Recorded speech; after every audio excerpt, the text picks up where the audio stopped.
leading causes of mortality in the Philippines at pinakamataas ang insidente sa Metro Manila. Bakit kaya mataas ang insidente ng ganitong sakit na mga emphysema, chronic bronchitis sa Metro Manila? Saan ba natin nakukuha ang sakit na ito? O tingnan po natin kung saan natin makukuha kung meron tayo nito. Unang-una po ay syempre cigarette smoking o paninigarilyo. Kayo po baga ay naninigarilyo. So may posibilidad na magkaroon kayo pagtagal ng panahon, hindi ngayon ha, pagtagal ng panahon ng paninigarilyo ng COPD o chronic obstructive pulmonary disease. Ikalawa po ay yung occupational dust and chemicals. Halimbawa, nagatrabaho tayo sa masyadong maalikabok, masyadong mausok, yan po ay pwede ring mag-contribute sa COPD. Hindi nga po tayo nagsisigarilyo, pero tayo naman ay ang trabaho ay yung maraming usok, may mga chemical na nalabas doon sa mga usok na yan na nalalanghap natin. Sa katagalan ng panahon ay pwede tayo magkaroon ng COPD. Indoors and outdoor air pollution, yung pong ating mga hangin na nilalanghap. Siguro kaya po marami sa Metro Manila ang may COPD kasi alam natin na dyan sa Metro Manila, yung buga ng mga tambutsyo ng napakaraming sasakyan ay nalalanghap po natin. So yan po ay nag-contribute sa pagkakaroon natin ng COPD. Kaya siguro ang ating Metro Manila ay mataas ang incident ng ganitong sakit na COPD. Ay kayo po bagay nagamit pa nung firewood for cooking, yung pong ating mga ang ating inatawag dito, parang inagawang parang sa agipo, yung sa pagsaing halimbawa ay galagay kita ng kahoy, yung mga ganyan. So yung parang yan po ay yung usok doon sa pagsaing natin sa pagluto, kung ang nagamit natin kahoy, bao, may usok yan. Yun daw po pala isa rin sa nakakakos ng COPD. Nalalanghap po natin yung smoke coming doon sa inagatong dun sa ating pagluluto. So yan po yung karaniwan na nakukuha ang sakit na ito. Ngayon, tingnan nga natin ang symptoms o pagkakaiba muna ng COPD sa asthma. Kasi halos kapareho ng asthma, kung kayo po ay may asthma, ang mga ganitong COPD na pulmonary emphysema or chronic bronchitis. Ano ang pagkakaiba ng dalawa? Ang chronic obstructive pulmonary disease, katulad po ng pulmonary emphysema, ng chronic bronchitis, kung naririnig na po ninyo yan, ay ang onset ay midlife. So, ibig sabihin ito nakikita natin sa mga halimbawa yung mga 40, 50 years and above. Yung 50 years and above, dyan nagkakaroon ng COPD. Unlike sa asthma, sa mga hika, na ang onset ay sa early in life, often sa childhood, sa mga bata. So ang asthma nakikita agad, di ba? Pag bata pa lamang, ay nahika na po ba yan naman, doktor, yan ay bata pa, ay may hika na. So yun ay hika, hindi siya COPD. Ang symptoms daw ng COPD ay slowly progressive, dahan-dahan na nagiging malala sa pagtagal ng panahon. So sa umpisa siguro, paubo-ubulaang na inatawag nating smoker's cough. Tapos sa katagalan ng panahon ay parang medyo may hirap ng paghinga. Yun na po ang symptoms, slowly, dahan-dahan, pero progressive na nalala. Hindi katulad ng asthma na ang symptoms daw ay nagkakaiba araw-araw. Halimbawa, iba yung symptoms ngayon ng may hika, iba rin bukas. At ang hika ay lumalala, ang symptoms usually ay sa gabi o sa madaling araw. Tingnan po ninyo, sino po ang may hika dyan? Tingnan ninyo, parang kayo inasumpong ng hika ay pag hindi gabi, hating gabi, o di kaya sa madaling araw, doon kita inasumpong ng hika. At dito naman sa COPD, ang pagkakaiba sa asthma ay yung long smoking history, yung napakatagal ng panahong sigarilyo. Sa hika naman, usually hindi associated masyado sa sigarilyo, kundi associated ang hika kung ikay may allergy, yung rhinitis, at eczema na na-discuss ko noong nagdaan nating programa. At kung ikaw ay may family history ng asthma, yung si tatay o si nanay ay may hika o si lolo, posibilidad na magkaroon ka rin ng hika yung anak. At dito naman sa COPD, irreversible ang airflow limitation. So once na ikaw ay may COPD na, hindi na mapapabalik sa dati yung paghinga mo. Nandiyan na yan. Kaya progressive nga po ang dating ng chronic obstructive pulmonary disease kumpara sa hika na reversible, napapabalik agad. Yung kumbaga sa kwan ay pagkaraan ng mahimbay na kwan natin ng nebulizer, no, parang normal na uli pagka-asthma. Unlike sa COPD na nag-nebulize, balik na naman kinabukasan, pabalik-balik. So yun po ang pagkakaiba. Irreversible ang symptoms ng COPD at reversible naman sa asthma. Para malaman natin kung ano ang symptoms ng COPD, ano po yan? Kung may katabi kayo dyan, may emphysema or chronic bronchitis o kaya ay kayo naninigarilyo, pakinggan na po ninyo ito at nang baka magdalawang isip kayo na hindi na kayo manigarilyo. Unang-una po sa pag-ubo, syempre ang COPD kasi baga yan, umuubo. Ang tawag natin dyan ay smoker's cough. Yung ay kaya naubo ay gawa pag sigarilyo, kaya naubo yung parang malalim yung ubo niya. Shortness of breath, parang nakapos ang paghinga. So parang kumpara kapareho din sa COVID, di ba? Sa COVID man din ay mayroong pag-ubo, tapos parang nakapos din ang paghinga, kaunting lakad lamang ng may COPD o emphysema ay nahingal agad. Umakyat lamang sa stairs o sa hagdan, ay pag-akyat sa second floor ay nahingal na agad. Excess sputum or phlegm, sobrang daming plema, parang hindi baga natatapos ang pagbalong. Yano ang plemang nalabas. So, napakarami. Yano na sabihin lang, marami na po ako doktor na idahak, pero tuloy-tuloy pa rin ang plema. So excess sputum or phlegm. And feeling like you can't breathe and can't take a deep breath. So since may limitasyon yun sa daanan ng hangin, para bagang mahirap kang makahinga at parang kung sasabihin natin, hinga ng malalim, ay parang hirap na huminga ng malalim. Kaya nga gawa nung may nakaharang dun sa daanan ng hangin papunta sa baga. Kaya parang parating ang pakiramdam ng may COPD ay mahirap huminga. Ikalima yung wheezing and chest tightness. Yung parang nahuni, pero although ang hika may ganun din, yung parang nahuni na sabi, parang may pusa sa loob ng dibdib at may wheezing sound. Tapos ay ang chest tightness na parang may nakadagaan na mahirap ihinga talaga gawa dun sa COPD. At sa ibang na severe cases, halimbawa yung medyo grabe na yung kaso, ay nagkakaroon na ng weight loss, namamayat, walang ganang kumain, at madaling mapagod. So, yan ang mga simptomas ng COPD na nakikita natin, sabi ko nga kanina, midlife. So, 50 years and above, kung ikaw ay nagsisigarilyo o nagtrabaho dati sa isang mausok na kumpanya o pabrika, yan po ang mga simptomas ng COPD. At paano mo malalaman na ikaw talaga ay may COPD? Ano ang mga dapat i-consider? Unang-una nga po yung nahihirapan kang huminga, yung difficulty of breathing. Pagka may ganyan ka na nahihirapang huminga, i-consider natin ang COPD.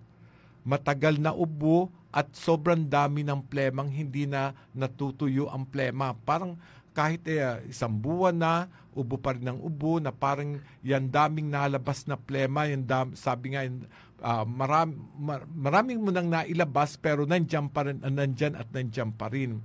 At ang history of exposure to risk factor for the disease, ibig sabihin, na-expose ka, nagsigarilyo ka o nagtrabaho ka nga sa mga pabrika na may mga usok. So, yung mga yan na bagay ay kukonsidera natin sa isang tao kung siya ay may COPD o yung chronic obstructive pulmonary disease, kung siya ay may pulmonary emphysema or chronic bronchitis. Pero ang pinakang diagnostic method na dapat gawin natin ay yung spirometry. Spirometry is required to make the diagnosis. Yun po ay simple breathing to test to measure the amount of air a person can breathe out and the amount of time taken. So, ito po ay parang isang instrumento na mahinga ng malalim at mabuga ng inhale, exhale sa tingin ng isang pasyente ay kaya niyang i-inhale at i-exhale. Doon mamimeasure kung talagang ang exchange ng air o pagpapalitan ng air sa baga mo ay tama pa at normal pa sa pamamagitan ng inatawag nating spirometry. Sa mga taong may COPD, halimbawa ako ay may COPD na, may mga symptoms na, may chronic cough na, nahirapan akong huminga, grabe ang plema ko, ano ang dapat kong iwasan? Iwasan ang mga gawain na dati ay parang madali lamang sa kanilang gawain. Ibig sabihin, kung halimbawa ikay nagabuhat nung ikay mga bata-bata pa, nagabuhat o nagalampaso o kung ano mang inagawa mo, ngayong ikaw ay may COPD, ay iwasan mo nang gawin, gawa ng, o di kay pag-akyat sa hagdan, dati madali lang sa umakyat ng hagdan, pero ngayon pag-aakyat ka ng hagdan ay parang nahingal ka na, iwasan mo na po yung mga ganyang gawain kasi ma-aggravate lang yung condition mo na mahirapan kang huminga.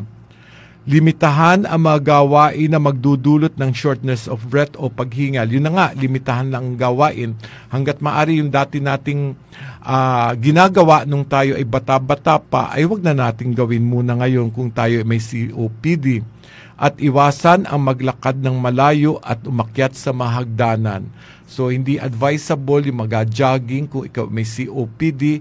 Huwag na muna mag-jogging at baka mamaya ay tayo ay abutin pa ng hingal pag-akyat dyan sa may salungahin. Kaya iwasan na po muna natin ang mga ganyang pag-activities na maaring magdulot sa atin ng hirap ng paghinga. Ang kailangang ma-manage natin sa COPD o chronic obstructive pulmonary disease ay ma-relieve ang symptoms. Halimbawa, ako'y nahirapang huminga, paano magagawa na mawala-wala ng kaunti yung pahirapan ko ng paghinga? At saka yung ma-improve yung health status ko na mapaganda yung aking katawan kahit ako ay may ganitong COPD. So, yan po ang gusto kong ipaalam sa inyo na sana po'y may natutunan kayo na tungkol dito sa ating chronic obstructive pulmonary disease na maiba naman po tayo sa topic. Poldo, almost the same ang symptoms sa COVID nung iba kasi may ubo, may hirap ng paghinga, may fatigability o madaling mapagod. Pero iba naman itong ating COPD o chronic obstructive pulmonary disease. Magbabalik po ang Doc Tito Rejano na after some reminders.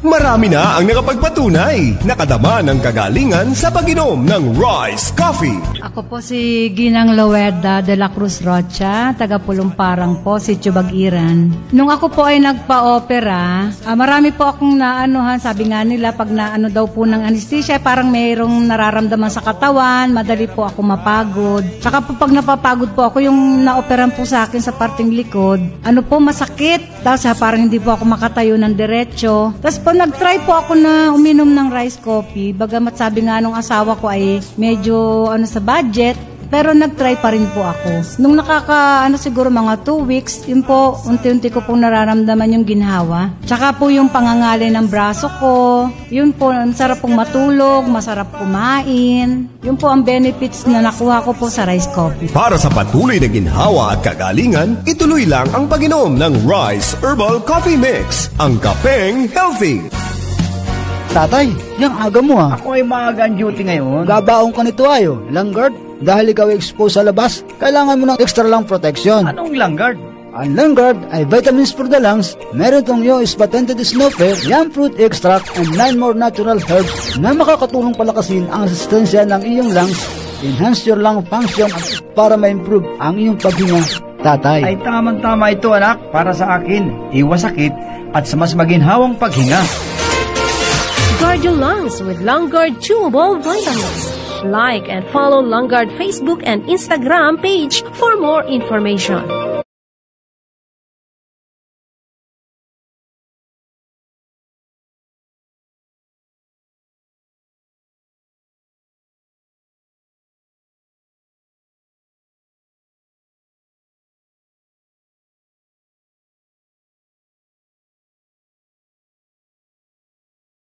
Ako po si Dr. Tito Rahanot, Tubong Santa Cruz at Purong Marinduqueño ay nag-aaniyayan na pakinggan at panuorin ang ating programang Doc Tito Rehano na tuwing araw ng Sabado alas 10 ng umaga sa radyo natin Santa Cruz 104.5 at Marinduque News Lucky 7 Channel 3. Doc Tito Rehano na.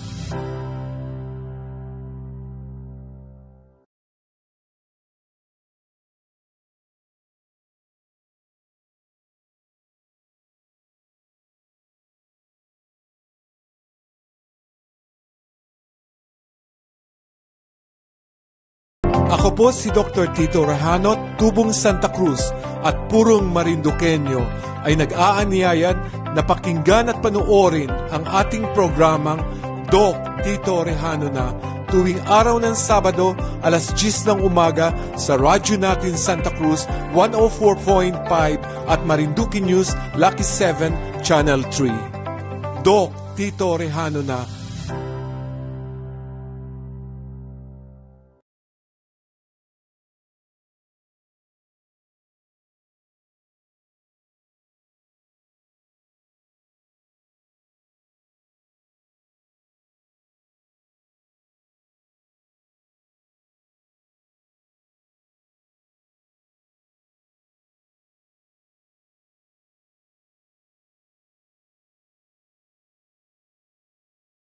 Ako po si Dr. Tito Rahanot, Tubong Santa Cruz at Purong Marinduqueño ay nag-aaniyayan na pakinggan at panuorin ang ating programang Doc Tito Rehano na tuwing araw ng Sabado alas 10 ng umaga sa radyo natin Santa Cruz 104.5 at Marinduque News Lucky 7 Channel 3. Doc Tito Rehano na.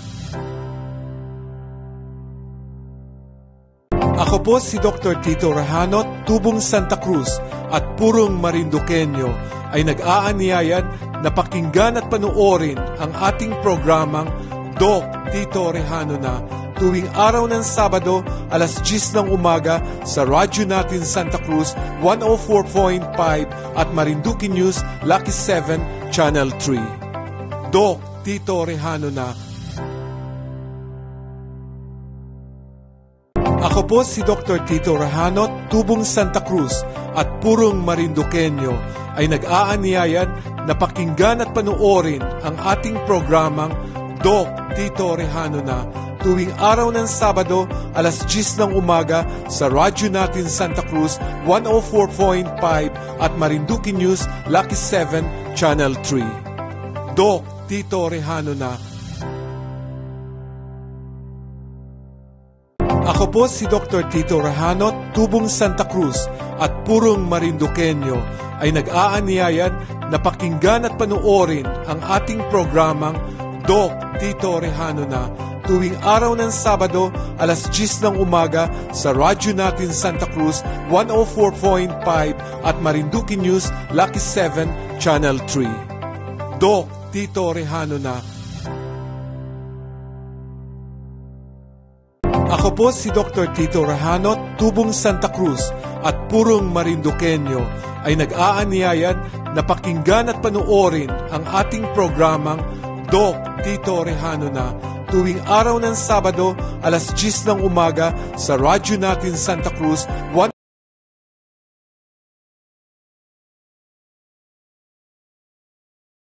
on the COVID-19 provincial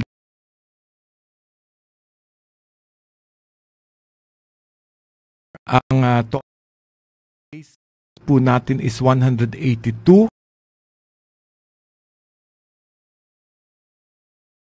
Pista ay wala, Sagasan ay 6, sa Mugpog ay 1.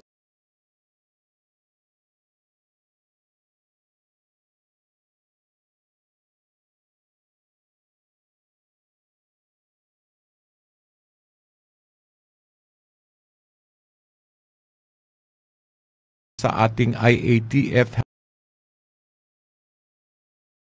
Paulit-ulit na naman ito ay yung face mask na paggamit natin. Ngayon po ay dagdag ko lamang po sa tinalakay natin nung Biyernes about COVID in children. Kung may mga bata tayo sa bahay, ay halimbawa may mga bata na nandun sa atin, good ventilation pala is recommended. So buksan natin ang mga bintana at saka pintuan natin para yung papasok yung mga nasa labas na hangin, nagalampas-lampasan sa bahay natin para hindi nagiging enclosed space. Di bugat pag-enclosed space, dun lalong kumakalat yung virus. Kaya dapat ay, kung may bata tayo, mas maganda buksan ang ating mga bintana. At kung may electric fan naman, dapat pala'y nakatutok ay sa window o sa open window, nakatutok siya ay dun sa bintana.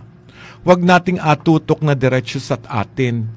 Yung pala ang dapat gawin. Kung may electric fan tayo sa bahay at may bata tayo, ay nakatutok yun ay sa window para yung mga nag-circulate na hangin dun sa loob ng ating sala o kwarto ay nalabas agad dun sa labas ng ating bahay. At wag yung atutok sa atin yung electric fan. At saka face mask ay napakahalaga talaga. So, kasi pagka tayo naka-face mask ay nababawasan ang paglipat ng mga virus at by 70%. So, napakataas ng preventive measures natin kung tayo parating nag-face mask. Yan nga po ang sabi ko kanina, paulit-ulit, na huwag magtatanggal ng face mask lalo na kung nasa labas. Ngayon, maganda rin sigurong maalaman natin sino ba sa ating mga anak ang pwedeng magsuot ng face mask. Ang pwede pala sa bata ay 2 years old and above. So, 2 years old. Pag tayo ay may anak na 2 taon pataas, pwede siyang magsuot ng face mask sa labas ng bahay. Kung yung ating bata na anak na 2 years old o 3 years old ay ilalabas natin sa ating bahay, ay pagsuotin natin ng face mask. At kung mayroon namang nakakasalumuhan na pasok sa bahay natin na hindi naman kabilang sa ating household o halimbawa ay kapitbahay, mapunta sa atin ang mga marites, mapunta sa ating bahay, ay di yung mga bata naman natin ay suotan na rin natin ng face mask lalo na yung mga 2 taon pataas.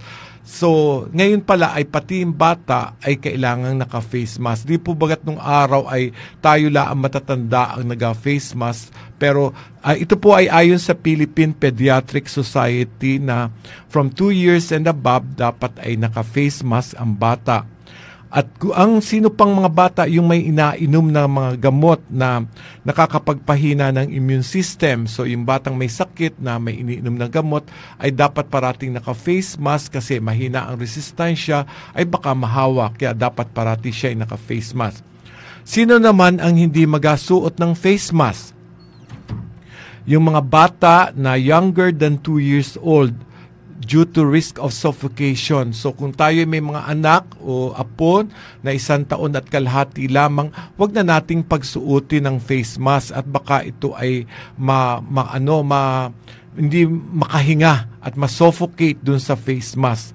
So tandaan po natin, ang face mask ay gagamitin lamang sa 2 years and above, pero yung 2 years and below, wag na nating pagsusuotin ng face mask. At sino pa ang hindi pwedeng magsuot ng face mask? Yung mga nahihirapang huminga kapag naka-face mask. Di po bagat kung minsan tayo ay naka-face mask tapos ay parang mahirap huminga, yun ay pwedeng hindi ka mag-face mask. Kung sa palagay mo ay magiging seryoso at magiging komplikado yung paghinga mo kung ikay naka-face mask. At kung ang bata ay walang ginawa kundi hawakan ang mukha dahil sa face mask, di ba ang bata pagka naka-face mask kahit 3 years old, 4 years old, naka-face mask, wala namang ginawa kundi ahawakan parati yung mukha, ay di wag na nating pag-face mask. So yun yung mga kondisyon sa mga bata natin, mga alaga, mga anak, apo, na ang bata ay hindi natin kailangang pagsuotin ng face mask. Pero talaga po palang 2 years and above, dapat naka-face mask ang mga bata. Pag-usapan naman po natin itong school opening sa mga teachers, sa mga magulang na may mga mag-aaral sa face-to-face resumption of classes. Ano ang dapat gawin ng mga magulang at mga teachers para maganda natin ang ating face-to-face learning na hindi masyadong maapektuhan ng COVID transmission para sa ating mga teachers, sa mga guro at sa mga kabataan. Ang una raw dapat gawin natin, ang dapat gawin ay daily routine before and after school to foster healthy habit. Yung halimbawa may anak tayo na papasok, i-check natin bago pumasok sila sa eskwela at pagkadating galing sa eskwela. Kailangan may baon na backpack na o backup na face mask. Halimbawa papasok siya ng face-to-face at naka-face mask na, pabaunan natin ng mga at least mga 3 o 4 na face mask. Bakit? Baka kasi matanggal yung pinakang talian ng face mask, ay di wala nang apalit, mahirapan yung bata. So dapat perming i-check ng nanay na may baon bang face mask yung ating mga anak pag mag-face to face na sa ating mga klase. At kailangan kung maari may baon din siyang hand sanitizer before going to school in the morning, at pagdating naman sa bahay galing sa eskwelahan, hugasan agad ang kamay ng ating mga anak. So, una, pagbaunin ang ating mga bata ng face mask na extra para kung sakali man na matanggal yung pagtali o ano, merong ipapalit yung mga bata. At paghugasan ng kamay and hand sanitizer bago pumasok sa eskwela, ito po ay pinag-uusapan natin ay yung face-to-face na, at pagkatapos at pagkagaling sa school. So yan po ang napaka-importante. Dito naman po sa school, ano po ang napakahalagang malaman ng ating mga teachers? Dapat ay may physical distancing. Decrease the number of students in each class to keep 2 meters space between students. Aba, medyo malayo ang ating pag-itan. 2 metro ang pag-itan ng mga estudyante. Parang mag-a-exam, di ba pag nag-a-exam tayo ay napaglayo-layo para hindi magtularan at magkopyahan. So, dapat panatilihin yung 2 meters distance ng 2 at properly space the desk and face all in the same direction. So lahat ng desk na upuan ng bata, iisa lang ang direksyon. Hindi yung mayroong pahalang, mayroong pa iba, basta't isang direction lamang yung desk na upuan ng mga bata na 2 meters or 6 feet ang distance. At kailangan daw mayroong physical barriers like plexiglass shield, partition to separate the teachers and the students. So meron pa rin, tuloy pa rin yung paglalagay natin ng barriers para kung meron mang may umubo o hindi masyadong kakalat sa katabi. At sa hallway ng school, dapat ay one-way traffic lang. Yung parang hindi pwedeng salubungan, kundi pagpasok mo dun sa isa ay dire-diretso ka lang para hindi mo masasalubong yung kasalubong mo. So one-way traffic. At napaka-importante raw sa lahat ay face mask. Kahit saan, dapat ay naka-face mask ang mga estudyante natin kahit sila ay nasa loob ng, lalo't higit kung sila'y nasa loob ng eskwela, kung tayo ay may face-to-face classes na. So yan po ang dapat nating tandaan. Yan po'y base sa recommendation ng Philippine Pediatric Society kung ano ang dapat gawin sa mga bata na para hindi masyadong mahawahan at makapitan ng COVID, at anong gagawin pag nagkaroon na ng face-to-face resumption of classes. Maiba naman po tayo ng usapan. Alam po ba ganyo, nagpunta ako nung Lunes sa isang lugar dyan sa Mugpog na napakaganda ng tanawin na nasa tuktok ng bundok. Napakaganda ng tanawin na kala mo ikaw ay nasa Baguio. Tahimik at presko ang hangin, at kahit saan ka tumingin ay talagang ma-appreciate mo ang beauty of nature. Napakagandang lugar. Medyo malayo nga lamang po at napuntahan at makipot ang daanan. Makipot yung daanan at pasalunga, pataas, high high heel at hindi pwedeng magsalubong ang dalawang sasakyan. Pero simentado naman. So napakaganda nung pupuntahan mo, kaya lamang po ay napakikipot, ang giliran ay bangin, pero mas magandang puntahan dire-diretso ka lang, walang salubong na sasakyan. Ito po ay ang lugar na Sitio Maynilang Walang Bakya sa Barangay Payi, Mugpog. Napakagandang lugar. Para kang na gusto mo ng tahimik na lugar, pumunta ka lang dyan sa Sitio Maynilang Walang Bakya. Ano ang kinabubuhay ng mga tao? Napakasimple ng buhay doon. Maligaya at tahimik ang mga tao, nagalukad. Meron silang nito weaving, yung nito na nakukuha sa hobby. Ako nga po'y nag-order nung parang table placemat at yung pala ay made to order. At hanga ako sa livestock nila na gandang tingnan nung kanilang mga organic chicken. Nakikita mong mga nasa daan lamang yung mga manok, napakarami ng mga manok. At nakakatuwang tingnan, pag nagapatuka, ay lapitan lahat sila sa iyo. Magandang kuna ng picture, yung pong lugar na yun. Pagka gusto mong makakita ng mga manok na mga organic chicken, nandun lahat sila. Kung hanap mo ay tahimik na lugar at gusto mong mag-contemplate, ay subukan yung pumunta sa lugar na ito. Nakaka-relax ang view, lahat ay green ang paligid sa mga tanim at may magandang tanawin na overlooking ang mga bundok. Marami talaga dito sa Marinduque ang mga lugar na masasabing kaaya-aya at pwedeng tourist destination. Katulad nga po nito, kaya lamang hindi pa gaanong nadidiscover. Simula po ngayon sa pag-ikot-ikot ko sa iba't ibang lugar dito sa Marinduque, ay feature ko na ang mga gandang lugar na pwede nating ipagmalaki. Tunay ngang tayo ay purong Marinduqueño, pinagmamalaki ang magagandang lugar dito sa ating lalawigan ng Marinduque at ang ating turismo ay umangat sana at lumago pagkaraan ng pandemyang ito. Kumusta naman po kaya ang African Swine Fever dito sa Marinduque? Parang salamat sa Diyos at mukhang wala na tayong naririnig ng mga binaong baboy. Kayo po ba? Ano po ba? Wala po akong idea kung ano na. So sana po naman ay magpatuloy na ito at makakakain na naman tayo ng lechon. Masarap po yung lechon dyan sa Lapu-Lapu ni Jojo Peralta, Jojo's Lechon. At ang cochinillo, yung pong maliliit na bulaw na cochinillo, ni Jessie Isplana, inaanak ko dyan sa Barangay Pantayin, Santa Cruz. Napakasarap ng kanilang cochinillo. At sana may wala na nga itong ASF, pero nangyari ito nung Pasko at nung bagong taon. Tayo ay alam kong nakakain na tayo sa piyestahan. Marami na ako nakakain ng mga menudo, buto-buto, dinuguan, bopis, kare-kare. At mukha namang, sabi naman talaga natin na kahit may ASF, hindi ito nakakaapekto sa kalusugan ng tao. Yan nga lamang sa mga baboy, sila ay madaling kumalat na para din COVID. Pero yung karning baboy, hindi naman nakakaapekto sa kalusugan sa ASF.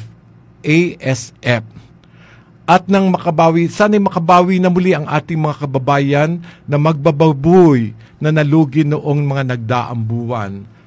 Tayo po ay sana'y tuloy-tuloy na at nang maganda ang ating negosyo.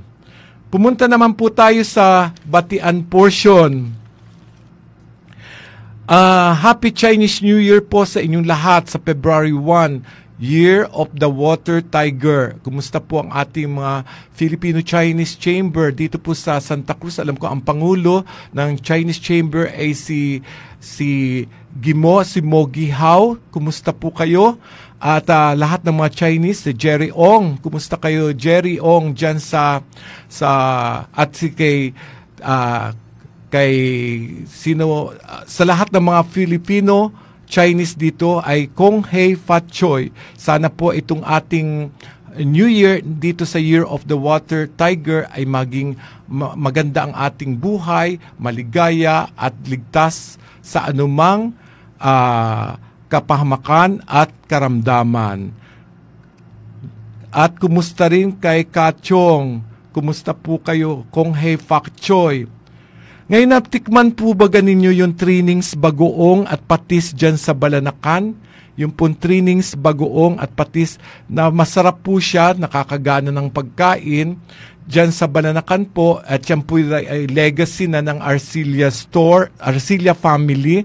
At kumusta po sa aking kaibigan dyan, si Edison and Lerma Arcilla, dyan sa Balanacan sa Mugbog. Kumusta po kayo dyan? At sa lahat po ng mga nagdiriwang ng birthday ngayong araw na ito, happy birthday. At binabati ko rin ang anniversary ng Taugama ngayon dyan sa Balimbing sa Buwak. Happy anniversary sa inyo. At binabati ko ang mga nakikinig at nanonood ngayon, si Ma'am Maylin Chavez Leona Alba, si Ma'am Lilibet Rodelas Retardo. Nakikinig po kami dito sa Aturan. Salamat po sa pakikinig ninyo dyan sa Aturan. Kay Maria Donna Reginio, good morning. At kay May Perfinian Garcia, good morning Doc Tito. Pabati naman po ang aking mga magulang sa Barangay Punong, Tatay Ireneo at Nanay Belen Perfinian. 59th wedding anniversary po nila ngayon. Love you po, Nanay at Tatay. From May Perfinian Garcia. Happy 59th anniversary po, Tatay Ireneo at Nanay Belen Perfinian dyan sa Punong. At hello kay Ma'am Belsi Rohel, kay Ma'am Angeli Hiron, kay Paring Edsel Pareño. Salamat Paring Edsel at Kumaring Noemi sa inyong suporta sa akin. Salamat ng marami. Kay Kumaring Nila Ampilokyo. So, kay Mirna Peregrin Valete, thank you for watching. At Tres Uno. At kay Kapidot, good morning din po. At kay Ana Joy Lovite, good morning. Salamat po sa information. Good morning po sa mga taga-barangay Lusok. Hello po sa taga-Lusok, Santa Cruz. At kay Ma'am Leonila Recalde Ricamara dyan sa Lipa. At thanks for watching, Ma'am Leti Rivamonte from the USA. Layo ng abot natin. At kay Ma'am Rain Piguera, pabati naman po ng advance happy birthday kay Edsel Pareño sa February 1. Happy birthday Edsel Pareño. At kumusta kay Restituto Romasanta, kay Ma'am Adelaida Hashimoto, kay Ka Adiling sa Ricaport dyan sa Tokyo. Salamat po sa inyong panonood. Ay kay Tita Amper, gandang umaga. At kay Nida Ricamata, good morning. Kay Lisa Leal, thanks for watching. Nasa Cavite si Lisa Leal. Kay Ronald Aaron Dicena.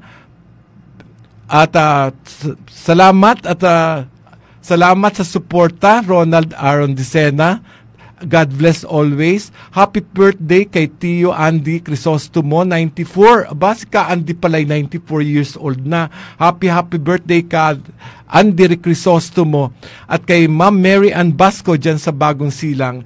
Good morning po sa inyong lahat at sana po ay salamat sa inyong pagtangkilik dito sa ating programang Doc Tito Rejano na. Sana po ay kayo ay may natutunan sa ating mga na nabanggit na talakayan at kung may gusto po kayong health issues na gusto ninyong i-discuss natin ay kung maaari ay i-comment ninyo. Doc, pabati naman po si Basnig. Hi Basnig. Kumusta, Basnig? Good morning. At Marian, thank you Marian. Good morning.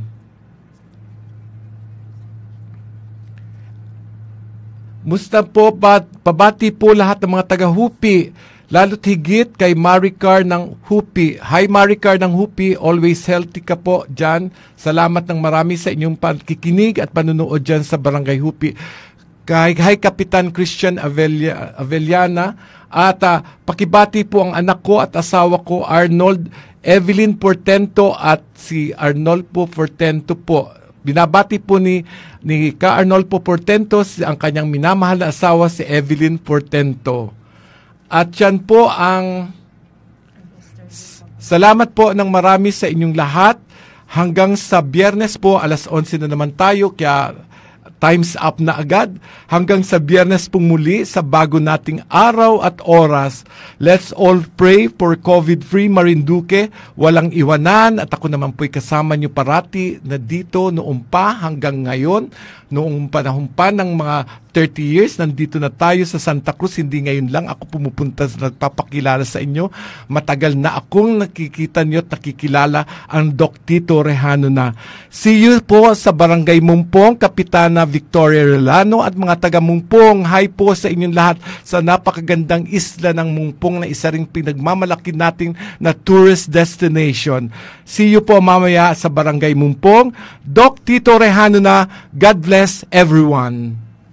Ako po si Dr. Tito Rejano, tubong Santa Cruz at purong Marinduqueño ay nag-aaniyayan na pakinggan at panuorin ang ating programang Doc Tito Rejano na tuwing araw ng Sabado alas 10 ng umaga sa radyo natin Santa Cruz 104.5 at Marinduque News Lucky 7 Channel 3. Doc Tito Rejano na.